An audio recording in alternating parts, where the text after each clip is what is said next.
ಎಲ್ಲ ಮಲೆ ಮಹದೇಶ್ವರನ ಭಕ್ತಾದಿಗಳಿಗೆ ಒಂದು ಮುಖ್ಯ ಮಾಹಿತಿಯನ್ನು ನೀಡ್ತಾ ಇದ್ದೀನಿ. ಬಂಧುಗಳೇ, ಶ್ರೀ ಮಲೆ ಮಹದೇಶ್ವರ ಬೆಟ್ಟ ಪುಣ್ಯಕ್ಷೇತ್ರ. ಇದು ಪರು ಮಾಡ್ತಕ್ಕಂಥ ಸ್ಥಳ. ಈ ಒಂದು ಸ್ಥಳದಲ್ಲಿ ಪ್ರತಿ ತಿಂಗಳು ಅಮಾವಾಸ್ಯೆಯ ಸಂದರ್ಭದಲ್ಲಿ ನಮ್ಮ ಕೆಂಗೇರಿಯ ಮಲೆ ಮಹದೇಶ್ವರನ ಭಕ್ತಾದಿಗಳು ಆಗಮಿಸಿ ಈ ಒಂದು ಪುಣ್ಯಕ್ಷೇತ್ರದಲ್ಲಿ ಪ್ರಸಾದ ವಿತರಣೆಯನ್ನು ಮಾಡ್ತಾರೆ. ದಯವಿಟ್ಟು ಭಕ್ತಾದಿಗಳು ಇದರ ಸದುಪಯೋಗವನ್ನು ಪಡೆದುಕೊಳ್ಳಿ. ಪ್ರತಿ ತಿಂಗಳು ಆಗಮಿಸ್ತಾರೆ.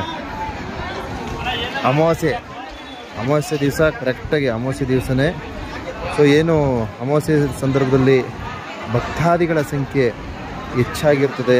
ಆದ್ದರಿಂದ ಭಕ್ತಾದಿಗಳು ಈ ಒಂದು ಪರು ಮಾಡ್ತಕ್ಕಂಥ ಈ ಒಂದು ಸ್ಥಳಕ್ಕೆ ಆಗಮಿಸಿ ಪ್ರಸಾದ ಸೇವನೆಯನ್ನು ಮಾಡತಕ್ಕದ್ದು. ಎಲ್ಲ ಭಕ್ತಾದಿಗಳಿಗೆ ಅನುಕೂಲವಾಗ್ತಕ್ಕಂಥ ಒಂದು ನಿಟ್ಟಿನಲ್ಲಿ ಈ ಒಂದು ಮಾಹಿತಿಯನ್ನು ನೀಡ್ತಾ ಇದ್ದೀನಿ. ತಾವಿಲ್ಲಿ ವೀಕ್ಷಣೆಯನ್ನು ಮಾಡಬಹುದು. ಪ್ರತಿ ತಿಂಗಳು ಅಮಾವಾಸ್ಯೆಯ ಸಂದರ್ಭದಲ್ಲಿ ಮತ್ತು ವಿಶೇಷ ದಿನಗಳು ನಮ್ಮ ಕೆಂಗೇರಿಯಿಂದ ಆಗಮಿಸಿರ್ತಕ್ಕಂಥ ಮಲೆ ಮಹದೇಶ್ವರನ ಭಕ್ತಾದಿಗಳು ಈ ಒಂದು ಪುಣ್ಯದ ಕಾರ್ಯಕ್ರಮವನ್ನು ಮಾಡ್ತಾ ಇದ್ದಾರೆ. ದಯವಿಟ್ಟು ಈ ಒಂದು ಪುಣ್ಯದ ಕಾರ್ಯಕ್ರಮದಲ್ಲಿ ತಾವು ಸಹ ಭಾಗವಹಿಸಿ. ಪ್ರತಿ ತಿಂಗಳು ಸಾವಿರಾರು ಸಂಖ್ಯೆಯಲ್ಲಿ ಈ ಒಂದು ಪರು ಮಾಡ್ತಕ್ಕಂಥ ಸ್ಥಳದಲ್ಲಿ ಭಕ್ತಾದಿಗಳ ಸಂಖ್ಯೆ ಆಗಮಿಸಿ ಪ್ರಸಾದ ಸೇವನೆಯನ್ನು ಮಾಡ್ತಾರೆ. ತಾವಿಲ್ಲಿ ವೀಕ್ಷಣೆಯನ್ನು ಮಾಡಿ. ಭಕ್ತಾದಿಗಳ ದಂಡೆ ಹರಿದು ಬರ್ತಾ ಇದೆ. ಇದು ಏನು ಮುಖ್ಯ ಸಂದೇಶ ಏನಪ್ಪ ಅಂತಂದರೆ, ನಾವು ದಾಸೋಹಗಳಲ್ಲಿ ಏನು ಅಮಾವಾಸ್ಯೆ ಸಂದರ್ಭದಲ್ಲಿ ಭಕ್ತಾದಿಗಳ ಸಂಖ್ಯೆ ಹೆಚ್ಚಾಗುತ್ತೆ. ಆವಾಗ ಏನು ಪ್ರಸಾದ ಸೇವನೆಯನ್ನು ಮಾಡಬೇಕಾದ್ರೆ ಎಲ್ಲೋ ಒಂದು ಕಡೆ ವಯೋವೃದ್ಧರು ಮತ್ತು ಇನ್ನಿತರ ಯಾವುದಾದ್ರೂ ಸಮಸ್ಯೆ ಇರ್ತಕ್ಕಂಥವರು ಬೇಗ ಪ್ರಸಾದ ಸೇವನೆಯನ್ನು ಮಾಡೋದ್ರಲ್ಲಿ ಎಲ್ಲೋ ಒಂದು ಕಡೆ ಸಮಸ್ಯೆಗಳನ್ನು ಎದುರಿಸಬೇಕಾಗತ್ತೆ. ಅಂತಹ ಭಕ್ತಾದಿಗಳು ಏನು ಈ ಒಂದು ಸ್ಥಳಕ್ಕೆ ಆಗಮಿಸಿದ್ರೆ ನೀವು ಬಹಳ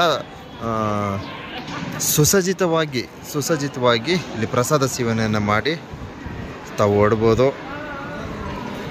ನೋಡಿ ಎಷ್ಟು ಇಲ್ಲಿ ಹೇಳ್ಬೇಕಂದ್ರೆ ಬೆಳಗ್ಗೆಯಿಂದ ಸಾವಿರಾರು ಸಂಖ್ಯೆಯಲ್ಲಿ ಭಕ್ತಾದಿಗಳ ದಂಡೆ ಹರಿದು ಬಂದು ಇಲ್ಲಿ ಪ್ರಸಾದ ಸೇವನೆಯನ್ನು ಮಾಡ್ತಾಯಿದ್ದಾರೆ. ಇದರ ಸದುಪಯೋಗ ಭಕ್ತಾದಿಗಳಿಗಂತೂ ತುಂಬ ಅನುಕೂಲವಾಗಿದೆ. ಗುರುಗಳೇ, ಹಂಗೆ ಒಂದು ಸ್ಟೇಟ್ಮೆಂಟ್ ಹಾಕ್ಬಿಡಿ. ಹಂಗೆ ದೇವ್ರ ಪ್ರಸಾದ ಯಾರು ಊಟ ಮಾಡ್ತಾರೋ ಅವ್ರು ಮಾಡ್ಬೋದು. ಹೌದು. ಅಲ್ಲಿ ಬಂದ್ಬಿಟ್ಟು ಸರ್ತಿ ಸಾಲು ತುಂಬಾ ರೆಸ್ಟ್ ಜಾಸ್ತಿ ಇರುತ್ತದೆ. ಪ್ರತಿ ಇದು ತಿಂಗಳು ಬಂದ್ಬಿಟ್ಟು ಇದು 114ನೇ ತಿಂಗಳು ಮಾಡ್ತೀವಿ. ಬೆಂಗಳೂರು ಟೀಮು ಕೆಂಗೇರಿ ಪಾದಯಾತ್ರೆಯವರು ನಾವು ತಾಳ್ಪಟ್ಟಿಂದ ಪಾದಯಾತ್ರೆ ಮಾಡ್ಕೊಂಡು ಹೋಗ್ತೀವಿ. ಹೌದು. ಇದು 114ನೇ ತಿಂಗಳು ಮಾಡ್ತಾರ ನಾವು ಅನ್ನ ಪ್ರಸಾದ. 114ನೇ ತಿಂಗಳು 114ನೇ ತಿಂಗಳು ಅದ್ಭುತ. ನಾವು ಪ್ರಸಾದ ಆರಾಮ್ ಮಾಡ್ಬೋದು. ಈಗ ಅಲ್ಲಿ ಬಂದ್ಬಿಟ್ಟು ಕ್ಯೂ ಇರುತ್ತೆ. ಖಂಡಿತ ಮಹದೇಶ್ವರ ಇದ್ರಲ್ಲಿ ಹೋಗ್ತೀನಿ ಅಂದ್ರೆ ಇಮಿಡಿಯೇಟ್ ನಾವು ಇದು ಎಷ್ಟು ಸುಮಾರು ಎಷ್ಟು ಸಾವಿರ ಭಕ್ತಾದಿಗಳು ಬಂದಿದ್ರು? ಈಗ 2,500 2800 ಅದ್ಭುತ. 3,000 ಜನಕ್ಕೆ ನಾವು ಇದು ಮಾಡ್ತೀವಿ. ಗುರುಗಳ ನಿಮ್ಮ ಕಾರ್ಯ ಹಿಂಗೆ ಮುಂದುವರಿಲಿ. ತುಂಬಾ ಅದ್ಭುತ. ಹೌದಮ್ಮ, ಮಾತಾಡಿ, ಬನ್ನಿ ಕಡೆ.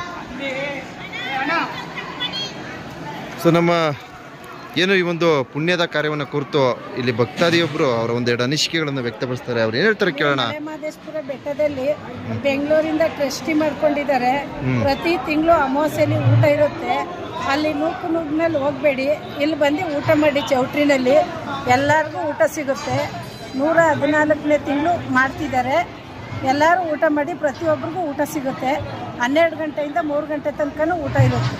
ಅದ್ಭುತಮ್ಮ, ಅದ್ಭುತ. ನೀವು ಇಲ್ಲಿಗೆ ಬಂದ್ಬಿಡ್ತೀರಾ? ಪ್ರತಿ ತಿಂಗಳು ಸರ್, ನಾನು 20 ವರ್ಷ ಆಯ್ತು. ಅಯ್ಯೋ, ಯಾರು ಪರಿಚಯ ಆಗಲಿಲ್ಲ. ನೀವು ಪರಿಚಯ ಆಗಿ ನಂಬರ್ ಕೊಡಿ, ಏನಾದ್ರು ಹೆಲ್ಪ್ ಬೇಕು ಅಂದ್ರೆ. ಬಂಧುಗಳೇ, ಈಗಾಗಲೇ ನಮಗೆ ಗೊತ್ತಿದೆ. ಏನು ಈ ಒಂದು ಪರು ಮಾಡ್ತಕ್ಕಂಥ ಸ್ಥಳದಲ್ಲಿ ಒಂದು ಮುಖ್ಯವಾದ ಮಾಹಿತಿಯನ್ನು ನೀಡಿರ್ತೀನಿ. ದಯವಿಟ್ಟು ಮಲೆ ಮಹದೇಶ್ವರ ಬೆಟ್ಟಕ್ಕೆ ಅಮಾವಾಸ್ಯೆ ಸಂದರ್ಭದಲ್ಲಿ ಆಗಮಿಸ್ತಕ್ಕಂಥ ಭಕ್ತಾದಿಗಳು ಈ ಒಂದು ಪುಣ್ಯಕ್ಷೇತ್ರ ಮಲೆ ಮಹದೇಶ್ವರ ಬೆಟ್ಟ ಇಲ್ಲಿ ಪರು ಮಾಡ್ತಕ್ಕಂಥ ಸ್ಥಳಕ್ಕೆ ಆಗಮಿಸಿ ಪ್ರಸಾದ ಸೇವನೆಯನ್ನು ಮಾಡಿ ಸೊ ಮಲೆ ಮಹದೇಶ್ವರನ ಕೃಪಾಶೀರ್ವಾದವನ್ನು ಪಡೆಯಿರಿ ಅಂತ ಈ ಒಂದು ಮುಖ್ಯ ಸಂದೇಶವನ್ನು ತಿಳಿಸ್ತಾ ಇದ್ದೀನಿ.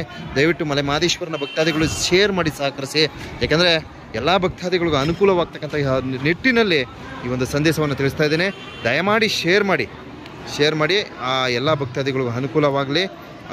ಏನು ಈ ಒಂದು ಮಾಹಿತಿ ಇಷ್ಟವಾದಲ್ಲಿ ಒಂದು ಲೈಕ್ ಕೊಟ್ಟು ಕಮೆಂಟ್ ಹಾಕಿ ಸಹಕರಿಸಿ. ಧನ್ಯವಾದಗಳು. ಜೈ ಮಹದೇಶ್ವರ.